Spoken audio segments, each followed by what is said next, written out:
మహిళలను కించపరిచేలా సోషల్ మీడియాలో పోస్టులు పెట్టిన అధికార పార్టీ ఎమ్మెల్సీ భరత్ పై చర్యలు తీసుకోవాలని చిత్తూరు జిల్లా కుప్పం తెలుగు మహిళలు డిమాండ్ చేశారు.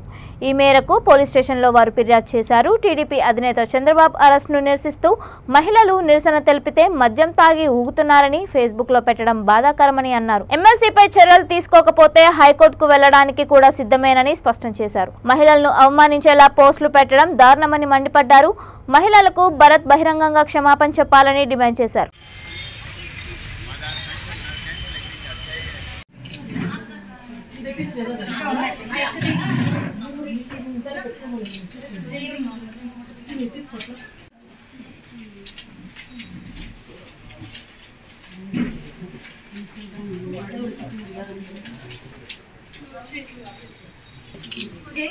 అమ్మవారి వేషంతో మా చంద్రబాబు నాయుడు గారు అరెస్ట్ నిమిత్తం మేమందరం కూడా నిరసన వ్యక్తం చేస్తున్నాం.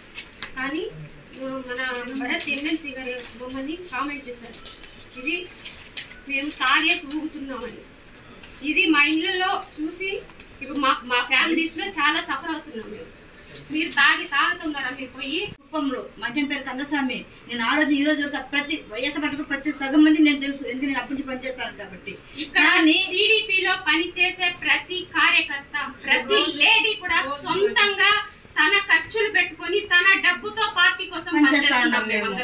ఎవరు కూడా ఇక్కడ పెయిడ్ ఆర్టిస్టులు కావు. చూడండి, భరత్ సార్ గారు, మీరు కూడా ఒక ఎమ్మెల్సీ పదవిలో ఉన్నారు. మీ ఇళ్లలో కూడా ఆడబిడ్డలు ఉన్నారు. మీ ఇళ్లలో కూడా ఓం శక్తమ్మ మాలేసుకుంటారు, అయ్యప్ప గుడికి పోతారు, ఆంజనేయ స్వామి గుడికి పోతారు. కానీ ఒకవేళ మీ భార్యకు కూడా దేవుడు వచ్చి ఊగిందనుకో, మందు తాగి ఊగుతా ఉండారనే అంటారా మీరు? మేము మీడియా మిత్రులందరికీ నమస్కారం. ఈరోజు కుప్పం నియోజకవర్గ ఎమ్మెల్సీ వర్యులు భరత్ గారు మాట్లాడింది ఆడవాళ్ళపైన అసభ్యంగా మాట్లాడుతున్నారు. ఆ రోజు రోజా వచ్చి ఈరోజు చిత్తూరు జిల్లా నియోజకవర్గంలోనే ఇంత అసభ్యంగా మాట్లాడుతున్నారంటే ఆడవాళ్ళకి రక్షణ ఉండే ప్రభుత్వం అని చెప్తున్నావు కదా రోజా. ఈరోజు ఎక్కడున్నావు? నీ ఎమ్మెల్సీనే ఈరోజు ఆడవాళ్ళని తాగేసి ఊగులాడుతున్నారంటే ఒక ఆడవాళ్ళకు కూడా రక్షణ లేకుండా.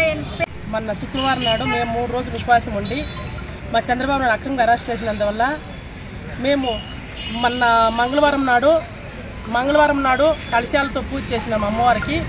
తర్వాత శుక్రవారం నాడు 3 రోజులు ఉపవాసం ఉండి అమ్మవారు ఓం సత్య యాసమేసి మా సారు బయటికి రావాలని చెప్పి మేము మహిళలంతాను మా సారుకు మద్దతుగా మేము చేస్తాం.